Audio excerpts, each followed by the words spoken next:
Hello and a very warm welcome to all our viewers in Nigeria and around the world to Global TV News Cycle, live in Nigeria's capital, Abuja.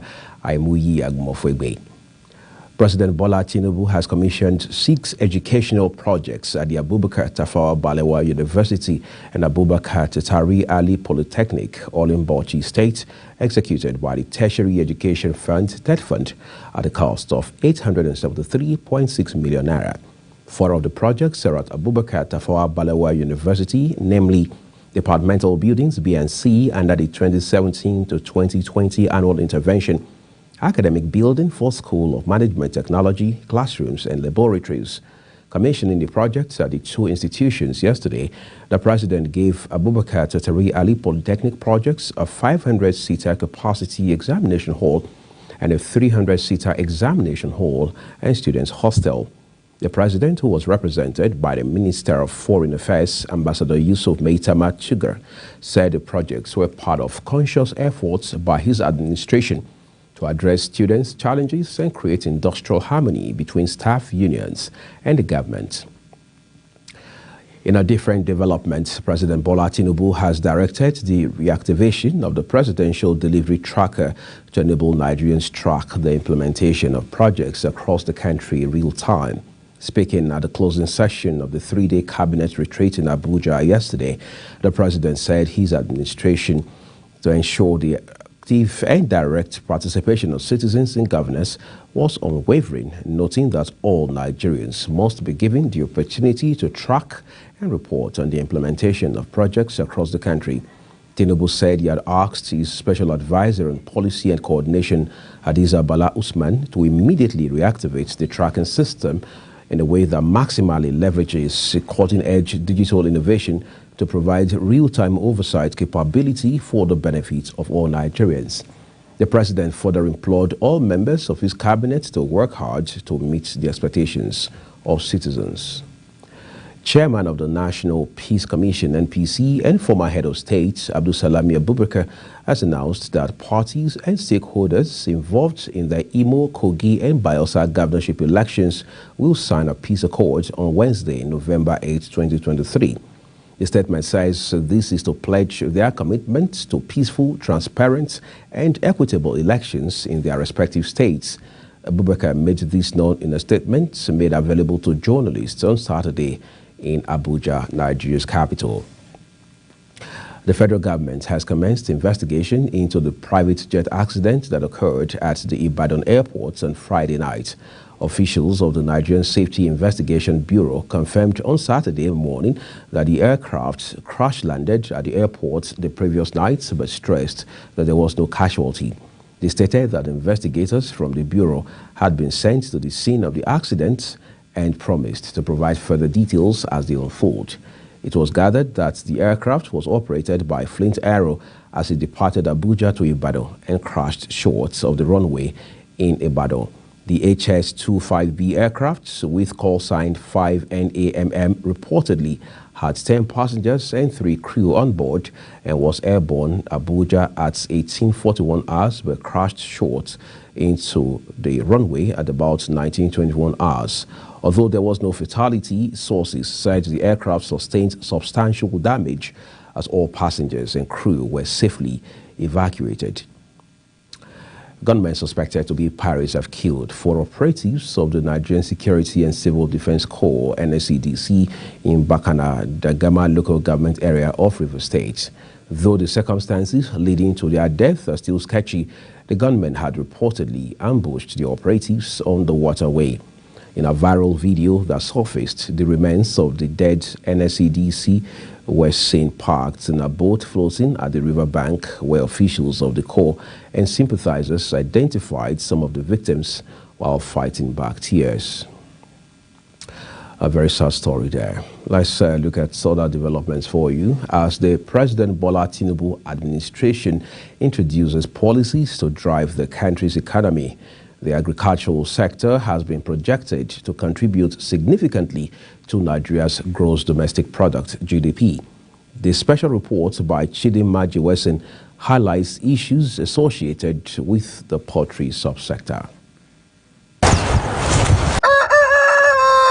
With an ever-growing urban and rural economy, there had been great clamor for diversification of Nigeria's economy and a deliberate national drive to promote agriculture as a business, which makes agriculture account for about 23% of the country's GDP.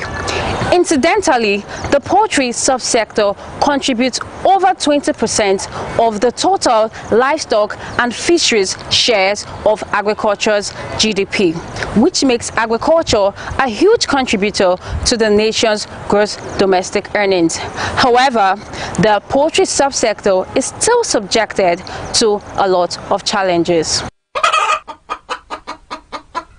This special report focuses on the intricacies of poultry farming in Nigeria, how agricultural policies affect the business of poultry farming, and the impact the ban, which was recently lifted, will have on the poultry farming business in Nigeria. Even with the increased focus on poultry farming, the poultry subsector has experienced a lot of challenges over the years, which has impacted the business. I think when we're talking about the challenges of poultry in Nigeria, the challenges are so enormous, but to highlight few of it, like in recent time, we had a COVID-19 pandemic, which really hit the industry so greatly that some of the farms were closed. We also have this cash crunch of cashless policy of CBN, which also posed a lot of threats to the industry, that many farms were closed down, especially in FCT here.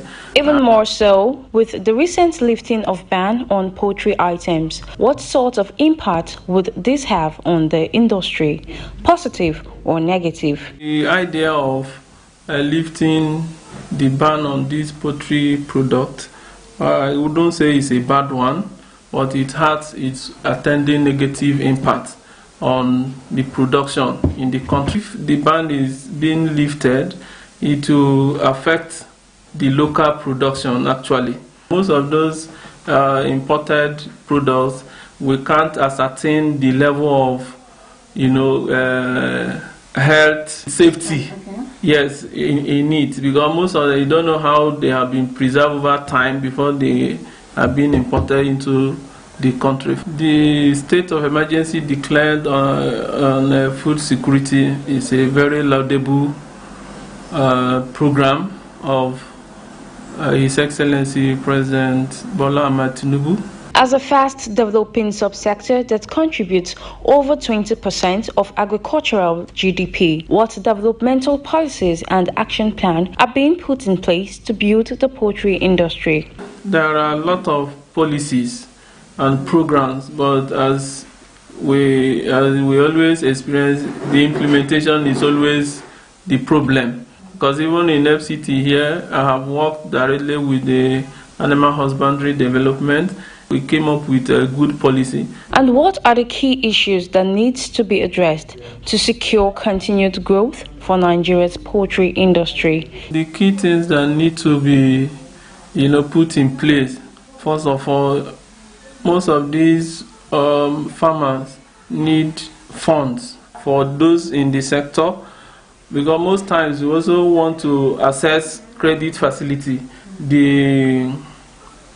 The term and the condition are not too favorable. The road to most of these farms are very bad, that hamper the success that ordinarily the farmers would have achieved. In a recent interview, the Minister of Agriculture, Senator Abubakar Kyari, expressed readiness by the ministry to tackle challenges faced by poultry farmers as well as challenges of food security, in corroboration with the President's declaration of a state of emergency on food security. In mere mentioning in his renewed agenda, renewed hope agenda, and I also see that hope, that commitment in him when he declared the food emergency in the country on the first day. However, in what practical ways will these drastic measures effectively revive the nation's food and agricultural sector?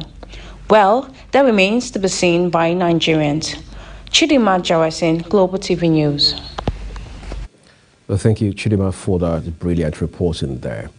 The Court of Appeal sitting in Abuja has fixed Monday for hearing of the appeal filed by Governor Abba Yusuf of the New Nigeria People's Party (NNPP) challenging the nullification of his election by Kano State Election Petitions Tribunal.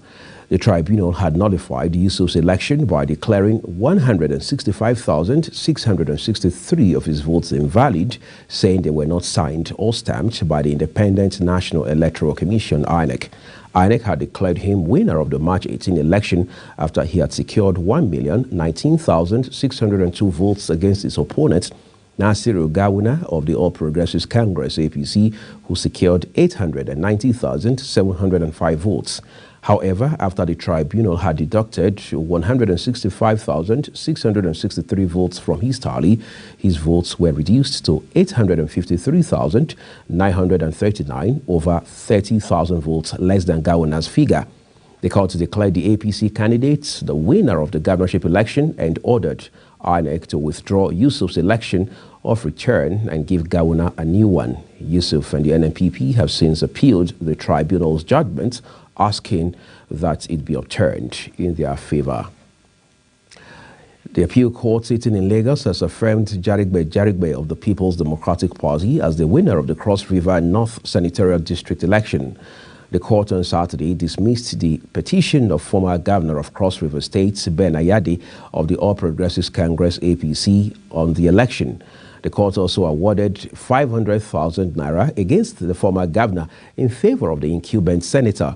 The former governor, who was in the Senate between 2011 and 2015, lost the National Assembly election conducted on Saturday with 56,595 votes against Jarigbe of the People's Democratic Party (PDP), who scored 76,145 votes. Earlier in September, the Cross River State National Assembly election petitions sitting in Calabar had declared Jarigbe as the winner of the February 25 senatorial district elections and dismissed Ayade's petition for lack of merit. In a 5-hour judgment, the chairman of the tribunal, Justice M.A. Sambo, said the petitioners, Ayade and APC, failed to prove their case substantially and dismissed all their petitions, saying there were no credible evidences tendered before the courts to prove that the elections were fraught with malpractices.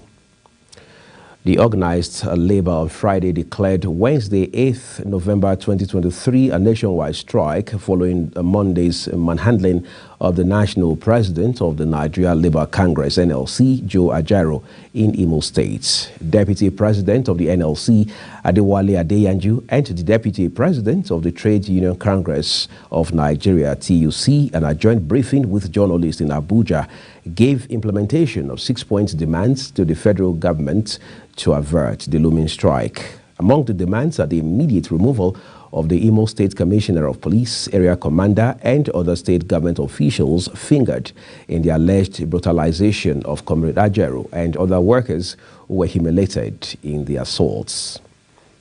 You're watching Global TV News Cycle, coming to you live from Nigeria's capital, Abuja. We're on StarTimes channel 276. Kindly follow us across social media platforms using @Global TV NG and other handles now showing on your screen.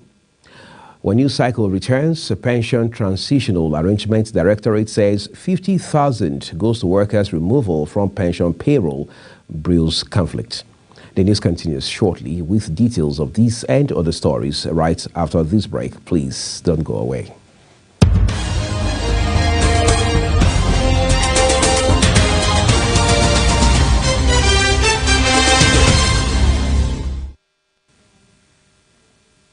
This is Global Television, bringing you live broadcast of the news cycle from Nigeria's capital, Abuja. Guinean armed forces say former leader of the Guinea's military government, Musa Dadis Camara, who escaped from the central prison in Conakry, the capital of the country, on Saturday morning, has been recaptured. Ibrahim Sori Bangura, the chief of staff and general of the armed forces of the Guinean transitional government, who confirmed this in a statement, explained that Musa Dadis Camara is safe and sound and is now back in the central prison of Conakry. According to him, 2 other fugitives, Colonel Musa Tiagboro Kamara and Colonel Blaise Gamo, have also been recaptured and taken back into custody. The armed forces said that all measures were being taken to find the last fugitive, Commander Claude PV. The death toll from Storm Charan rose to at least 16 across Western Europe on Friday as heavy downpours and record winds brought travel chaos. At least 6 people died in the central Tuscany region, Italian authorities announced on Friday, declaring a state of emergency as weather specialists reported record rainfall. Another 3 people were killed off the coast of Portugal on Friday when a yacht ran aground north of Lisbon in strong swells. In Italy, the rescue services were called out to dozens of incidents across Tuscany to help motorists stranded in flooded tunnels or hemmed in by trees brought down by winds.